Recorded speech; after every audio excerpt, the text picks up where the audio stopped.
O'zbek shou-biznes olamining taniqli vakillaridan biri xonanda Manzura haqida hozirgina so'nggi xushxabar aytildi. Assalomu alaykum hurmatli tomoshabin do'stlar, kanalimizga xush kelibsiz. O'zbek hamda jahon shou-biznesi olamidagi eng tezkor va qaynoq yangiliklarni o'tkazib yubormaslik uchun kanalimizga obuna bo'lib, videoroliklarimiz davomida bor yo'g'i bir donadan like hamda podpisatsiya tugmachalarini bosib qoldirishni unutmang. Xonanda Manzura 48 yoshida o'z baxtini topgani haqidagi xushxabar muxlislarni quvontirdi. Aytilishicha, u yaqinlari davrasida fotiha ham qildirib, munosabatlarga jiddiy qadam tashlagan. Bu qaror tasodifiy emas, yillar davomida to'plangan tajriba, sabr va o'ziga ishonch bilan kelgan tanlov deyishmoqda.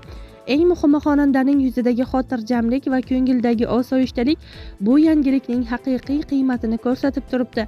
Muxlislar esa unga yangi hayot yo'lida baraka, tinchlik va samimiy baxt tilamoqda deyilgan xabarda.